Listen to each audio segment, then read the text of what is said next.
سڵاوتان لێبێ خۆشەویستان، تەوەری دووەمی بەرنامەکەمان قسەکردن لەسەر کاریگەریە ئیجابیەکەی ئیسلامیەکانی کوردستان لەسەر پەروەردەی تاک. بێگومان دەتوانین ئەو فەرمودەی کە عەبدوڵڵای کوڕی مەسعود دەفەرمێ پێغەمبەری خوا صلی الله علیه وسلم لە نێو لمی بیاباندا هێڵێکی ڕاستی بۆ کێشام و لە پەناشەوە کۆمەڵێت و لە ڕێی لار و خوار و خێج فەرمووی ئەم ڕێگە ڕاستە ڕێگەی منە و بەرەو خوا و بەرەو بەهشتچوونە و ئەمانش کۆمەڵێت و لە ڕێی شەیتان و جگە لە چەرمەسەری و بەرەو ئاگرچوون و بەرەو هەڵدێرانچوون هیچ سەرنجامێکی دیکەی نیە. توانین بۆ ئەم سەردەمەی خۆشمان لە کوردستان لەوەچە 4-5 کەناڵی ئیسلامی هەبێ کە خەڵکی بەرەو پەروەردە و خێزانێکی دروست و ئاراستەیەکی دروست دەبن، بەڵام لە بەرامبەریشیان لەوەچە سەدان کەناڵ هەبن کە ئامانجی سەرەکییان بریتە لە هەڵدێران و شیرازەفسان و هەڵوەشانەوەی خێزان. و حیزبە ئیسلامیەکان بە شانازیەوە ئێمە دەڵێن هەمیشە ڕاگری کۆمەڵگە بوون لە هەموو بوارەکانی کۆمەڵایەتی و ئەخلاق و خێزاندا و هەوڵیان داوە تاکێک فراهەم بهێنن کە ساڵانە کە ئێمە دەیبینین چەندان گەنج دەستیان دەستچێتە خوێنی خەڵکی بێگوناه و بێتاوان و سڤیلەوە لە کوردستان، بەڵام ئەلحەمدولیلا تا ئێستا هیچ گەنجێکی پەروەردەی مزگەوت و نێو بازنەی حیزبە ئیسلامیەکان یەک کەسی بە بێتاوان نەکوشتۆ بگرە زۆر جار کە شۆفێرێکی ئیسلامی پشیلەیەک یا ئاژەڵێکی تر دەکاتە ژێر سیارەکەیەوە لەوەچێ تا هەفتەیەک خەم و خەفەت و ئازاری ئەم پشیلە بەستە زمانە لە دڵ و دەرونی نەبێتەوە. بۆ قسەکردنی زیاتر لەسەر ئەم پرسە گرنگە کە پێویستە ئیسلامیەکان زۆر بەبایەخەوە بە شانازیشەوە باسی بکەن، میوانداری زۆر بەڕێز مامۆستا جەزا ئەحمەد ئەندامی سەرکردایەتی کۆمەڵی ئیسلامیمان کردووە. مامۆستا گیانیاخوا بەخێر بێ و سپاس بۆ ئامادەبوون. ئەو تەحەدایی کە من کردم کە ئیسلامیەکان ئەبێ شانازی بکەن، جەنابەت تا چەند لەگەڵەوە قسەیەدای و تا چەند ئێمە لەگەڵەوەی کە هیچ پارەیەکمان نیە، هیچ دەرامەتێکمان نیە، لەوەچێ کەناڵەکان بە قەرز و بە سواڵ و بە خێر و بە خێرا دەچنە ڕێوە و لە بەرامبەریشا دەیان و سەدان کەناڵی تر هەن بۆ هەڵوەشاندنەوەی خێزان و بەلا ڕێدابردنی گەنج و تاک. جەنابتان تا چەند لەگەڵەوەدا. بسم الله الرحمن الرحيم. الحمد لله والصلاة والسلام على رسول الله وعلى آله وصحبه ومن والاه. اللهم اجعل أعمالنا كلها صالحة ولا تجعل لأحد فيها نصيب. آمين. سرتا دەستخۆشی لە جەنابتانەکەم، سڵاو و ڕێزمان هەیە بۆ بینەرانی کەناڵی ئاسمانی پەیام. ئەو تەحەدایە زۆر لە جێی خۆیەتی لەبەرچی لەبەرەوەی ئێمە پشبەستین بە پەروەردەی قورئان و سونەت بە کیتابی خوا کە ئیبراهیم سەلامی خوای لێبێ کە دوعا کە لە چەندین شوێنی قورئانە لە سێ شوێنە لە سوورەی ئەلبەقەرە و لە سوورەی ئالی عیمران و لە سوورەی ئەلجومعە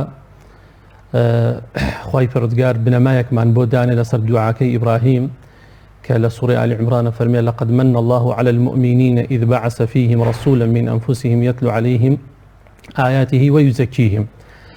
سێ بنەمای زۆر سەرشیمان بۆ دانێ ئەگەر بتوانین لە دوو بنەماشا ئەتوانین کورتی کەینەوە. یەکەم بنەما بنەمای تەسکیەیە کە ئومەتی ئیسلامی لەسەر پەروەردە بووە کە یوزەکیهم کە لەسەر وەزنی تەفاعولە، یعنی بۆ تەکلیفکردن و بۆ خۆپڕاهێنان وەرزشکردن لەسەر کاری پەروەردەیمان، پەروەردەی دەروونمان، پەروەردەی ئەوەی کەوا بێگری و گۆڵ بین، بێ بوغز بین، کەسێکی سادە و ساکار و خۆشبەخت بژین کە لەسەر ئەم بنەمایە خوای پەروەردگارە فەرمێ ئێمە ئومەتی ئیسلامی ئاوها ڕادێنین کە پێغەمبەرێکی بۆ ئەنێرین و پێغەمبەرانی تریشی ناردۆ سەلامی خوایان لێبێ لە پێشەوە بەو شێوەیە ئومەتیان پەروەردە کردەوە و یوزەکیهم ویعەللیمهم الکیتابە. طبعا لە پێشتری فەرمێ یەتلو عەلەیهم، ئاەتیان بەسەرا بخوێنەوە، بەڵام ئەوە تەنها خوێندنەوەیە. ئەمەی دووەمیان لەگەڵ سێمە کە لەسەر وەزنی تەفاعولە بۆ پەروەردەکردنە، یوزەکیهم ویعەللیمهم الکیتابە والحیکمە. حکمەتەکەش کە هەر تەواوکەری کتابی خوایە کە سونەتە کە ئەتوانین بە دانای ژناوی بەرین کە ئەمە بنەمای پەروەردەی ئێمە. ئایا کە ئێمە لێرەوە بنەمای پەروەردەیمان وەرگرت بێ، کەسێکی بێ بغز، کەسێکی بێ گرێ و گۆڵ، کەسێک کە خۆشبەختی میلەتمان بوێ، پاشان کتابی خوا لەسەری ڕاهاتی بێتین و پەروەردە بوو بێتین، بێگومان ئەگەر ئەبەم شێوازە و بەم طریقەیە خەڵک بەلاسەنگی دروست نەبوو بێ، طبعا ئەمە لێرەشە ئاماژە بۆ بکەم غیری ئەم طریقەیە کە طریقەی پەروەردەیە خەڵک بە ئیفرات و تەفریط هەبە، یعنی بەلایەنی توندڕەوی و شلگیری هەبە. چۆن ئەگەر ئینسان بێوێ خەڵکێک، ئەمە پێی ناوترێ پەروەردە، خەڵکێک قورمیشکە، خەڵکێک گۆشکە بەوەی کەوە هەموو خەڵک خراپە، هەموو خەڵک کافرە، هەموو خەڵک مبتەدیعە، هەموو خەڵک فاسقە، ئەمە پێی ناوترێ پەروەردە، ئەمە پێوترێ ڕەفس بە پێچەوانەوە. خەڵکێک پێی وابێ یعنی ئەمەش دیسان پەروەردە نیە، هەمووشت حەڵاڵە، هەمووشت ڕەوایە، هەمووشت مباحە، ئەمەش پێی ناوترێ پەروەردە، بەڵکو ئەمەیان شنگیری و ئەمەیان ئیباحیەت و ڕەوایی بە هەموو شتێکەدا، ئەمە دوایە بێتە دڕندە، پێچەوانەکەشی هەروایە. بەڵام ئەوەی کە پەروەردە کا پرۆسەیەکی وردی درێژخایەنە کە پێغەمبەران سەلامی خۆیان لێبێ هاتوون ئەوە ئەرکیان بووە کە تەماشا بکەین ئەگەر ورد بینەوە لە ژیانی پێغەمبەری خوا صلی الله علیه وسلم، حتا هاوڵان نەبرەی دەنگی پێغەمبەری خواشان هەڵگرتووەتەوە، حتا لە شێوازی ناخواردین، لە شێوازی ڕۆشتین، لە شێوازی جلوبەرگ لەبەرکردنی، ئەمە بە ڕۆژێک و دوان ناکرێ، ئەمە کارێکی قورسە، ئەمە پرۆسەیەکە بۆیە ئێمە بۆ ڕێگە و ڕێبازەیە ئەڕۆین، بۆیە بێگومان ئەو کاتە ئەگەر ئینسان وا گەورە بوو، وا دروست بوو، چی بۆ دروستە بێ؟ ئینسافی بۆ دروستە بێ. عفوا بە ئەمە تاوک ئینسافی بۆ دروستە بێ، کە ئەمە ببەسمە ئینساف چۆن دروستە بێ؟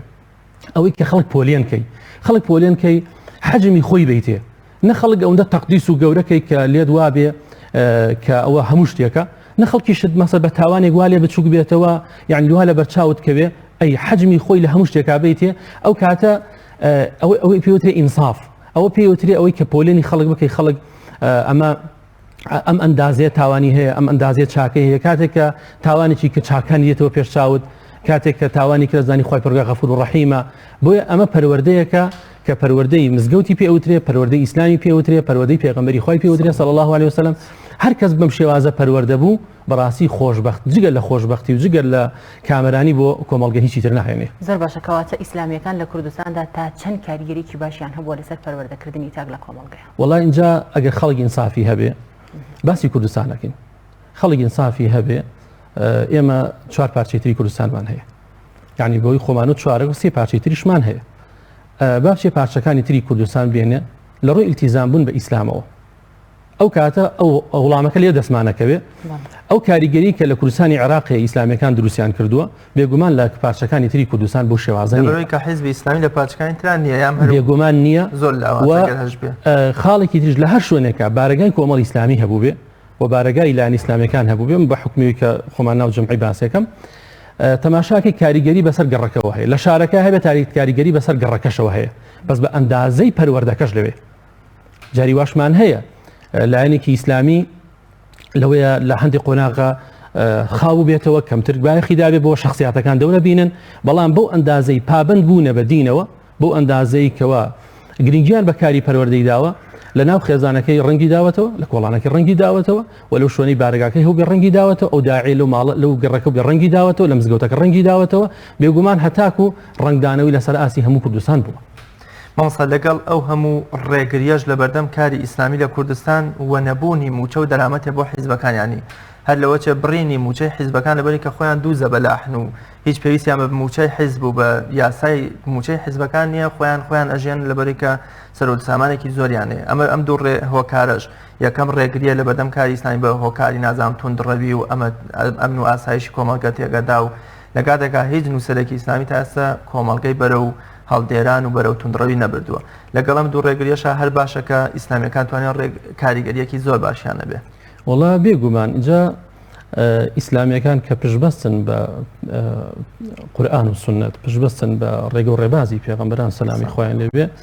ئەم پێم وایە لایەنە عەلمانیەکانیش لە کوردستان ئەو خەڵکی کە لەگەڵیانایە خاڵی نییە لەو پەروەردەیە، ئەو خەڵکە باشەی کە لەگەڵیانشایە مەڵم هەر پەروەردەی ئیسلامن. بێگومان ڕاستە لەوێ لە ناو لیستەکانی ئێمە نەبن، لە ناو ڕێکخراوەکانی ئێمە نەبن، بەڵام دوجار هەر پەروەردەی ئیسلامن. لە شوێنێک کارمەندێکت بینی، مۆزەفێکت بینی ئەو چالاک بوو، دڵسۆز بوو، خەمخۆر بوو، ئەوە بێگومان کاریگەری عایلەکەی لەسرە و بێگومان کاریگەری ئیسلامی لەسرە، کاریگەری ڕێگە و ڕێبازی باپیرانی لەسرە کە ڕێگە و ڕێبازی ئیسلامە. بۆیە ئەوەی کەلای ئەوانی شەهر هەر ئازایەتەکەی ئیسلامە، ئەوەی ساماوەتم بەرپرسێکی باڵای ئەم وڵاتە جارێکیان لە ئاوا لە ناو کۆمەڵی خەڵکی ڕۆشنبیر باسی کردبوو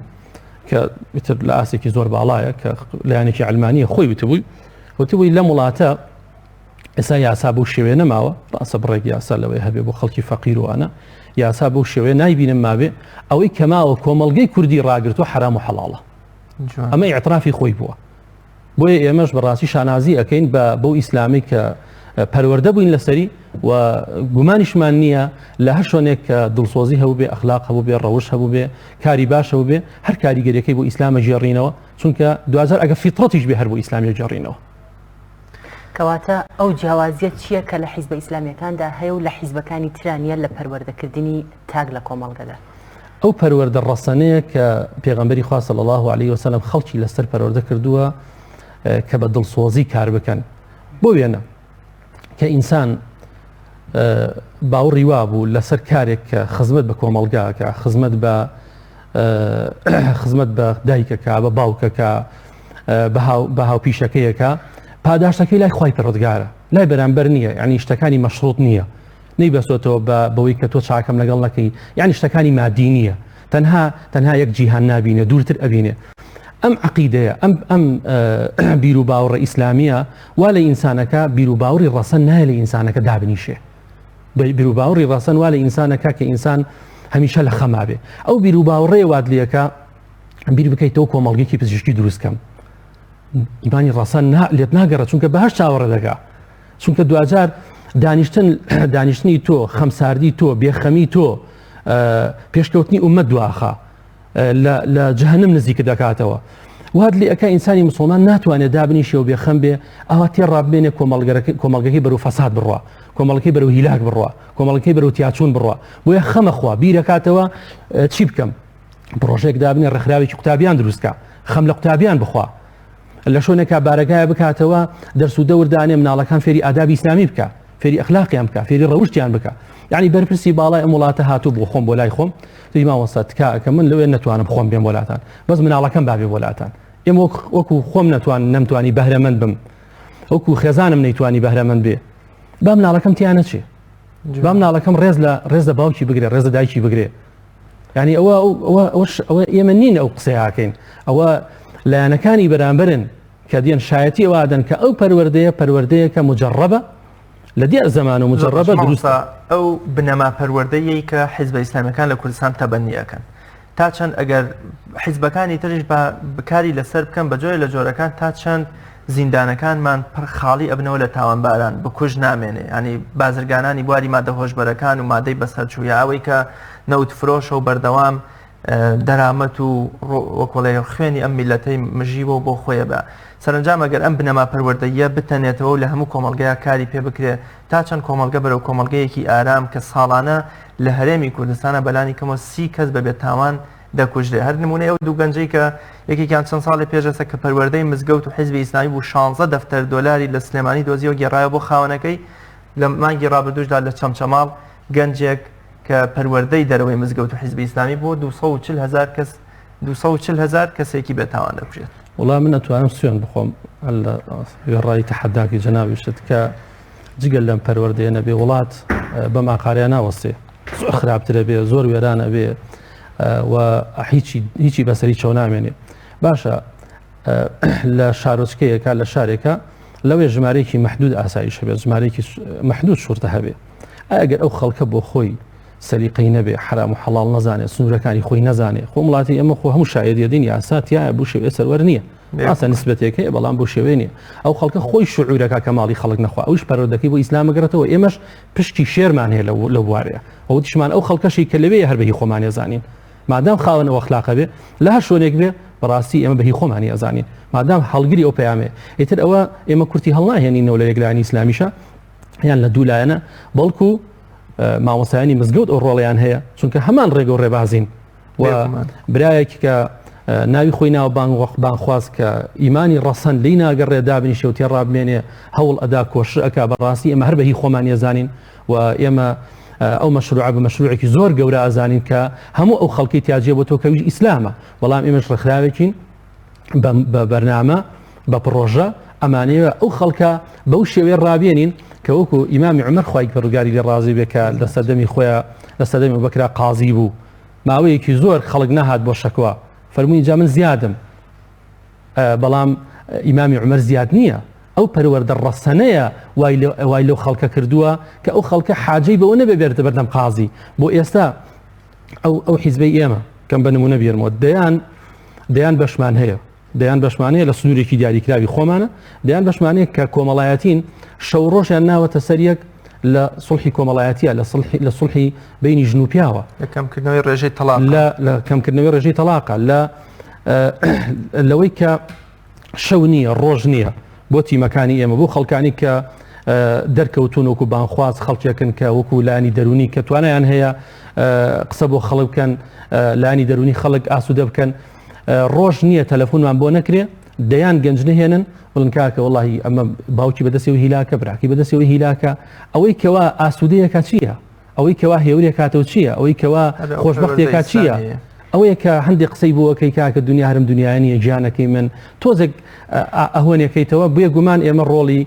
گەورەمان هەبووە بەڵام بەداخەوە لەوەی هەندێک خەڵک پێی نەزانێ بەڵام ئێمەش دیارە بینی خۆمانخوا مامۆستا گرنگترین کار و چالاکی حیزب ئیسلامیەکان وەکو حیزب ئیسلامیەکان گرنگترین کار و پرۆژە و چالاکیتان چیە بۆ ئەوەی هەوڵبەن کە زیاتر گەنجان پەروەردەیەکی تەندروست بکەن وەک دەزانین کە لە ئێستادا زۆربەی گەنجان ڕۆیان لا نێرگە لە خانە و ئەم شتانە کرد و ڕووداوی نامە و زۆرە بینی کەواتە ئێوە کار و چالاکیتان چیە بۆی بتوان زیاتر کاریگەری بکەنە سەر ڕێژێکی زۆری گەنجان لە کوردستان وڵا کار و چالاکیمان بەردەوام بوو بەردەوامی ژەبین و ئەم کۆمەڵگەیە بە دوو شێواز ئەگۆڕێ ئەتوانم بڵێم ئەویش هەر دوو دی و یەک دراون یانەوە تابێ لە ڕێی پەروەردەوە ئەو پەروەردە ڕەسەنە جگە لەو پەروەردە ڕەسەنە ئەم کۆمەڵگەیە ناگۆڕێ وارە بێ ئێمەش بیگۆڕین و ئین شاء الله تعالی هەر ئەشی گۆڕین بۆ پەروەردە ڕەسەنە دوجار حکومڕانێکی ڕەشید کە بێ بەرنامە دابنێ حکومڕانی ڕەشیدیش بێ ئەو پەروەردەیە بێ ئەوەی کە تەغییر لە کۆمەڵگەیە بکەی دروست نابێ بۆیە دوجارە بێ ئێمە هەر بۆ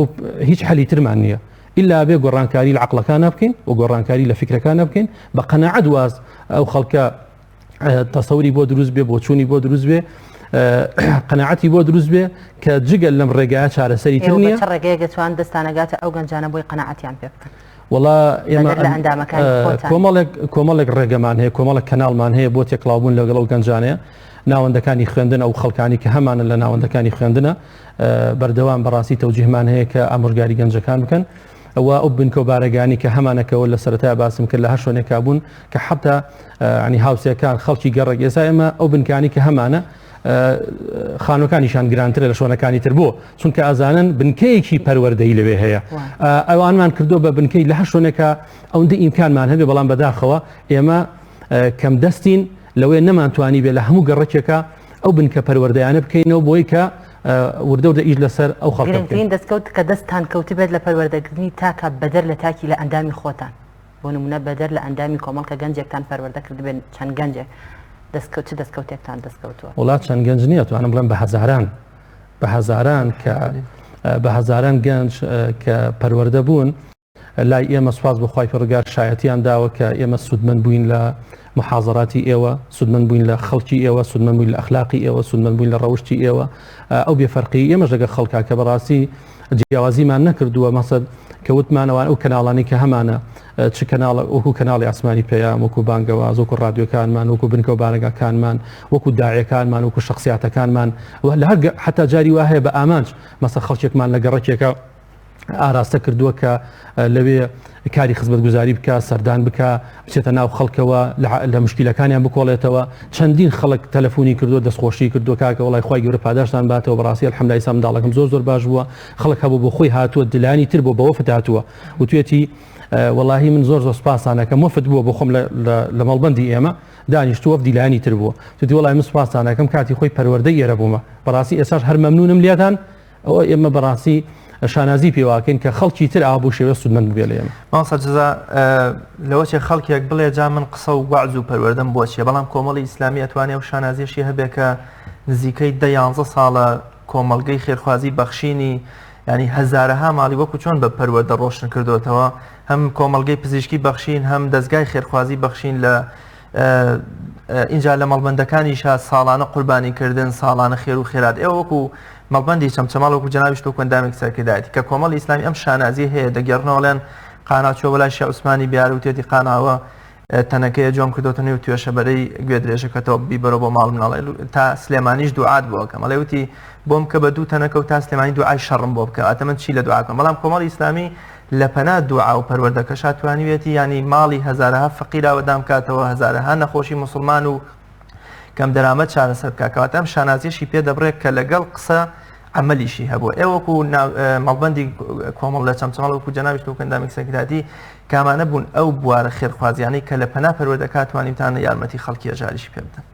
وڵا هەموو ئەو بوارانە سوپاس بخوای پەروەردگار ئەو مەڵبەندی ئێمەشتیا پێشەنگ بووە کە ئەتوانم بڵێم لەو سنوورە دەیان خانومان بۆ خەڵکی هەژار دروست کردووە کە ئەو برایی کە سەرپەرشتی ئەو پرۆژەی کردووە ئەتوانم بڵێن بۆ خۆی زەکاتی پێشیاوە ئێوە بە شانازیوە توانن بڵێن ئێمە دڵسۆزی دنیا و قیامەتی مرۆڤەکانین بە پەروەردە بۆ قیامەت بە خانوو بە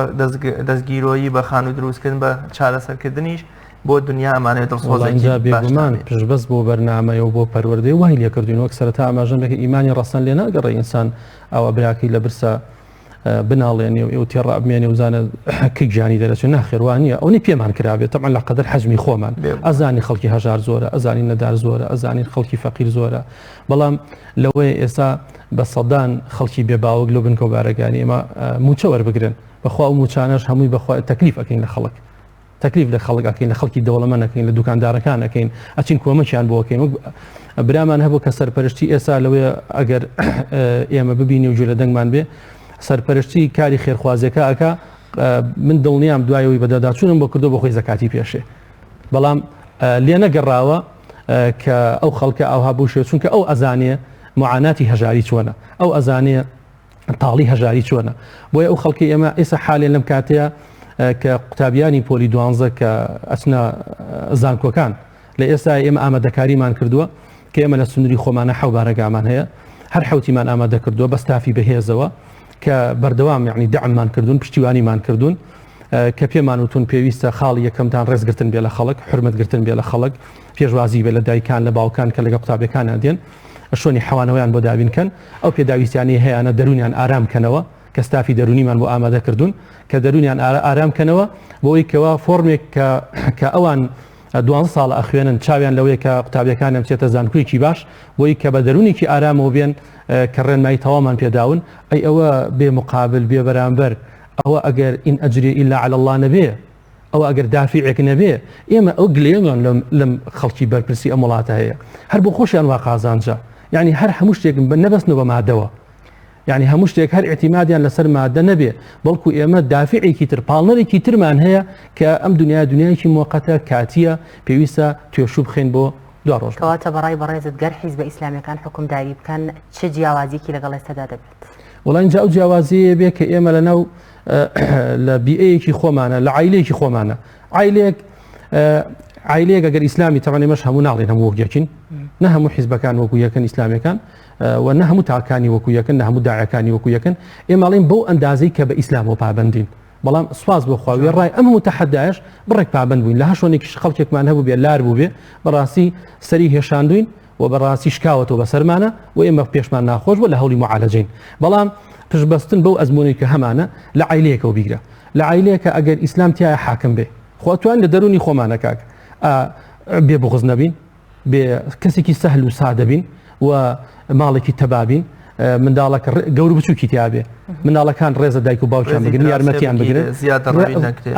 تەحملی ئازارەکانی یەکتری بکەن باوکەکە بەزەی بە بچکۆلەکان نابێتەوە بە مناڵەکان نابێتەوە پەرۆدێک ئایا لە تاچێکە ئەمە بوو لە خێزانێکە ئەمە بوو بێ لە تاچێکە ئەمە بێ لە گەڕەچێکە ئەمە بوو بێ ینی من تەجربەم کردووە سواز بخوا داعیەکی ئێمە لە گەڕەچێکا بوو بێ وەگوتم بەعنی بەنسبەیەکی بەرز کە داعیەکانی ئێمە وابوون سواز بخوا ئەو سپاسی خوای پەرگاری لەسەرەکەن فەزلی خوایە داعیەکی سەرکەوتوی ئێمە لە گەڕەچێکا بوو بێ کاریگەری بەسەر ئەو گەڕەکەەوە بووە کەواتە ئەو گەڕەکە سەرەکەی هێمن بووە سەرەکەی مشکلی کەم بووە سەرەکەی ڕێژەی تەلاقی کەمە سەرەکەی کێشەی کۆمەڵایەتی کەمە بۆ چونکە ئەلۆ فلان کەسات من خۆم لە مناسبەیەکا بوو مەبرایەکی ئێمە ئاوستافێک بووین کێشەیەکی کۆمەڵایەتی ڕوویدا جان مادام فلان کەس و فلان کەس هاتن تەواو کێشەکە نامێنێ سواز بۆ خوا ئایا ئەگەر ئێمە بتوانین لە خودی خۆمان لە عایلی خۆمان لە گەڕێکی خۆمانە بتوانین ئەم ئیسلامە بۆ ئەندازی کە جێبەجێیەکەین خۆشببختی بەم کۆمەڵگایە دێنین ئایا لەسەر ئاسی وڵاتیش خۆ بێگومان وڵاتیش گەورەکەرەوەی خێزانەکانە کۆ تا پرسیارم زۆر بە کورتی و ئەشیکەم بە دوو بڕکەوە زۆر جار ئیسلامیەکان بربەرەکانێ و ڕوبەڕووی کۆمەڵێک کەلتوری نامۆ بنەوە هەر لە زنجیرە درامە وەرگێڕاوەکان تا هێنانی هونەرمەندێک و نازام کۆمەڵێ فیستیڤاڵی ڕنگ و ساڵانە کە دەرامەتێکی زۆری میلەتی هەژار و پەژموردەی کورد ئەخەنە قوڕگی دەیەها هونەرمەندی ڕاپی ئەمریکی و نازام عەرەب و چی بچیەوە و کە هیچ سوودێکیان بۆ کەلتوری ئێمە نییە بۆچی یەکەم ئیسلامیەکان ئایا ئێوە ئازادی وەکو ئەوانەڵێن ئازادی تاک زەوتەکەن و پێتان وایە ئەمە ئێوە دژی ئازادین و دژی خۆشگوزەرانی تاکن یا ئێوە دڵسۆزی ڕاستەقینەی خەڵکن تەوەرێکی دیکەشیان ئەوەیە پرسیارەکەم ئایا ئێوە بانگەشە بۆ حیزبایەتیەکەن یا ئەتانەوێ بە پەروەردەیەکی ڕەسەن خەڵکی بەرەو پەیامی خوا و بەرەو بەرفراوانی ئاینی پیرۆزی ئیسلام بێت ئەگەر زۆر بە کوتی وەڵامی ئەو دوو بڕگەیان بیتەوە. محمد غزالي فرمي الحرية المطلقة لا تتبع إلا من العبودية الصحيحة لله وحده. حرية الرها كإنسان آزاد بالرهاي كي بدزده أو كاتبة بندي راستقيني خوي برجال حتى كاتي إنسان بوبا بندي أرزوكاني خوي بوبا بندي بارا بوبا بندي نفس بوبا بندي بغزو قينكاني خوي أو آزاد نية بوبا بندي ولاتي كيتر آزاد نية بوبا كويلة أو أنا كويلان بويا إنسان كاتك آزاد به بێتە بەندەیکی ڕاستەقینەی خی پەروەردگار ئەو کاتە سەربەرزە بێ منەت لە هیچ کەس نازانێ و بە ئازادانی خۆی ئیشەکە. ئەوەی پرسیارێکی دووەمت پرسیاری دووەم ئایا پەیامی ئێوە پەیامێکی حیزبانە و بچووکتریان تەنها ئامانجتان ڕەزامەندی خوا و هێنانی خەڵکێکی زیاتر بۆ نێو کەشتی ڕزگار. وەڵای اینجا ئیسلام گشتگیرە هەموو لایەنەکانێک دێتەوە ڕاستی ئێمە لایەنێکی سیاسین لە بواری سیاسیشە خەڵک ئەبێ شایەتیمان بۆ بدا سادقانە سەرڕاستانە کە لەوەیە تەماحی دنیایشمان خراپێتە بەردەست لەوەیە زۆر ئیمتیازاتشمان خراپێتە بەدەست بەڵام کە تێک گیرابێت لەگەڵ منهەجە صحیحەکەی ئێمە بەڕاستی ئێمە ڕەتمان کردوتەوە ئێمە ثەوابیتەکانی خۆمان پابەندبوومان مەبدەئەکانی خۆمانەوە لە ئەولەویاتی کارمان بووە بۆیە ڕاستە ئەو بوارش کە بواری سیاسی چونکە کۆمەڵگەیەکی تەندروست حکومڕانێکی ڕەشیدمانە پەروەردەیەکی دروستەوە دێ بۆیە ئێمە هەوڵمان داوە نێو جەماوەری خۆمانە لە نێو وڵاتی خۆمانە بەڕاستی بە عەمەلی نیشانی دێن لە هەموو ڕێگەیانی کە ڕێگەی خزمەت گوزارین دوجار لە ڕێگە سیاسیەکەشەوە کە هەڵوێستێک کاتە پێشەوە کە خەڵکی ژەبێ بۆ خۆی شایەتیە بدا کە ئێمە لە هەردوو ڕۆکەوە سپاس بۆ خی پەروەردگار بۆ ئەندازەی کە پابند بین سەرکەوتوو بووینە. زۆر سپاس بە بەڕێز بە مۆستا جەزا ئەحمەد ئەندامی سەرکردایەتی کۆمەڵی ئیسلامی بە ئومێدیەوە ئینشاءالله بەرهەمێکی زۆرتر بە کۆمەڵگە بەخشین و سپاس بۆ جەنابیشتان. پشتیوان بە خی پەروەردگار دەستخۆشی بۆ ئێوەش خی گەورە پاداشتان باتەوە. بەڵێ بەڕێزان مەڵبەندی پێنجی ئەڕانی خەڵاتی ڕێزلێنانی بەسەر چەند ئەندامێکی خۆی دادا بەش